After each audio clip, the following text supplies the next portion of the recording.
ओंकार सिंह मरकाम हमारे साथ है, जो कि कांग्रेस के प्रत्याशी हैं, मंडला लोकसभा सीट से 4 बार के विधायक हैं। क्या कह रहे हैं आप जब जनता के बीच में जा रहे हैं, क्योंकि एक बड़ा आदिवासी चेहरा आपके सामने है? जनता के बीच में जाके हम यही बात कर रहे हैं कि जनता की सुनने वाली सरकार आपको चुनना है। जो किसानों की बात सुने, नौजवानों की बात सुने, वो सरकार आपको बनाना है।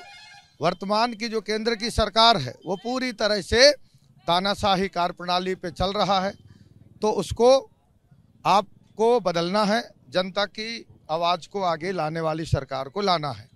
और जो मंडला संसदीय क्षेत्र का हमारा जो सांसद का प्रत्याशी है, जो भाजपा के 15 वर्षों से मंत्री केंद्र में है, उन्होंने कोई काम नहीं किया। हमारे चैन सिंह वरकड़े जो आपके बीच में है, इन्होंने विधानसभा में उन्हें अभी हराया है। और आज मैं आपको बताना चाहता हूं, कुलस्ते जी को आराम से रहने के लिए जनता उन्हें निवेदन कर रहे हैं, क्योंकि कुलस्ते जी लोकसभा में आराम करते हुए दिखे तो जनता कह रहे हैं कि भाई अब आराम करो। 7 बार सांसद रह चुके हैं और अभी भी काफी मेहनत कर रहे हैं। देखिए, 7 बार सांसद हैं, कोई उपलब्धि उनकी नहीं है। एक उपलब्धि है, लंबी चौड़ी उपलब्धियां आज उन्होंने हमको बताई है। ये पुलिया बना दिया है, ये सड़क बना दिया है, बहुत देर तक बोलते रहे वो।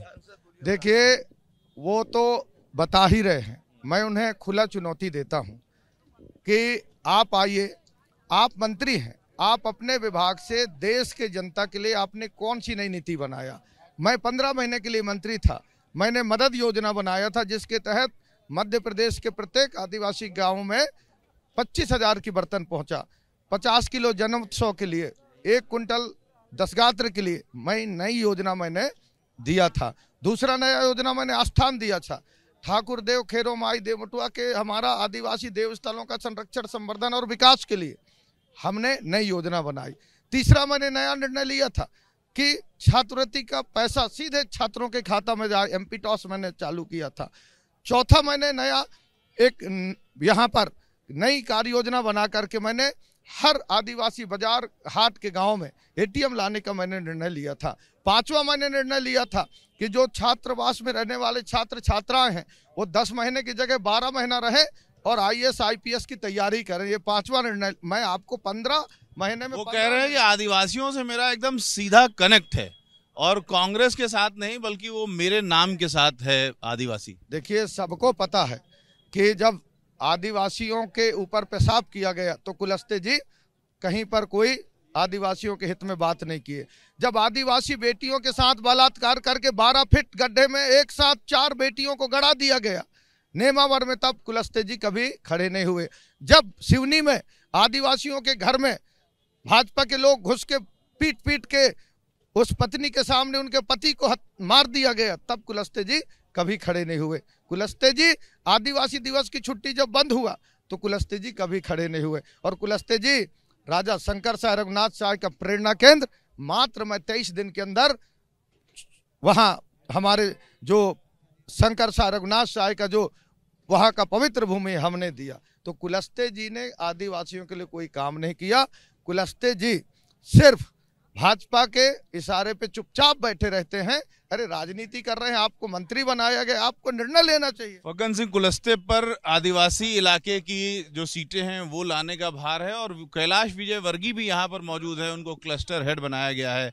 वो ये कह रहे हैं कि द्रौपदी मुर्मू को राष्ट्रपति बनाया, ये बात आदिवासियों को सबसे ज्यादा अपील कर रही है और वो बीजेपी को वोट देंगे।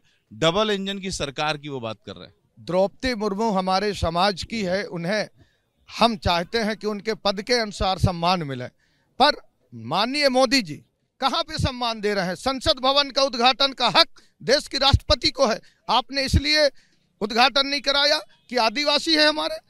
तो जिस तरह से हमारे साथ पहले से जिस तरह के लोग भेदभाव करते थे, आज भी मोदी जी यही कर रहे हैं। मैंने तो एक चित्र में देखा है कि महामहिम जी खड़ी हैं और प्रधानमंत्री जी बैठे हैं। हमें भी प्रोटोकॉल पता है हमारे राष्ट्रपति महोदया के। जिस तरह से भाजपा के लोग आज उन्हें कार्य नहीं करने दिया जा रहा है, मुझे पूरा विश्वास है कि राष्ट्रपति महोदय आदिवासियों के हित में बात जरूर करती होंगी, पर उन्हें काम नहीं करने दिया जा रहा है। मोदी जी के नाम के चमत्कार की चर्चा हो रही है, डबल इंजन की सरकार की चर्चा कर रही है बीजेपी। देखिए, मोदी जी की चमत्कार 2014 में लोग स्वीकार कर रहे थे कि मोदी जी अच्छे दिन लाएंगे। उस समय तो गाना चल गया था, सखी सैया तो बहुत कमाते, महंगाई डायन खाए जाते। 400 की सिलेंडर 1200 में हो गए तो महंगाई डायन की जगह आपके प्रिय कैसे हो गया?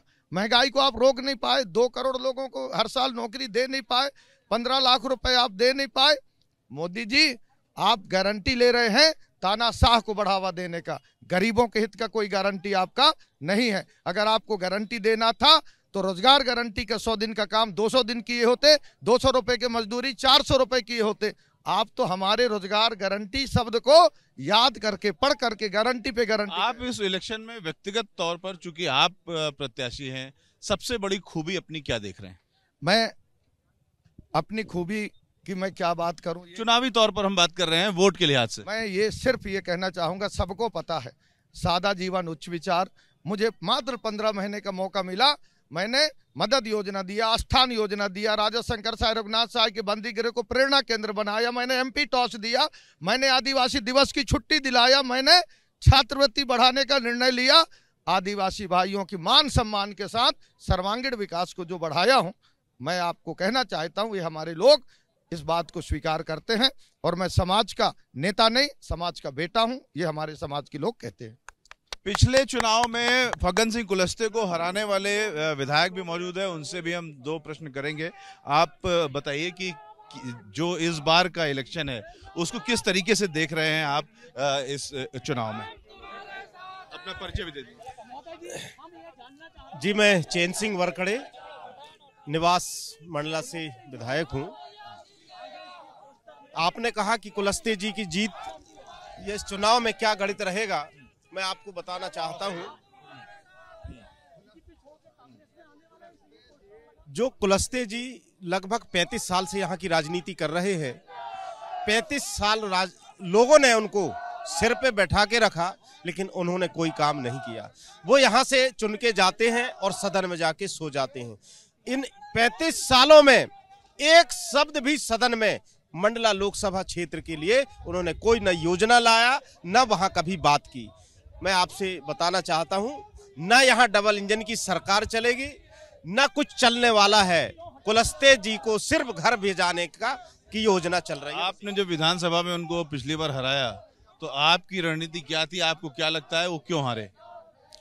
बस एक ही कारण है कि उन्होंने कोई काम नहीं किया। इतने दिनों में पद में बने रह के सिर्फ खुद के घर भरने का काम किया है और हमारे मंडला लोकसभा के क्षेत्र के लोगों के साथ उन्होंने ठगने का काम किया है और झूठ बोलने का काम किया है। उन्होंने ऐसा कोई काम नहीं किया जिसके दम पे उनको गांव के लोग या हमारे मंडला लोकसभा क्षेत्र के लोग वोट देंगे। वो इस बार फिर जिस तरीके से विधानसभा में हार का सामना करना पड़ा है, वैसी लोकसभा चुनाव में भी वो लंबे अंतर से हारेंगे।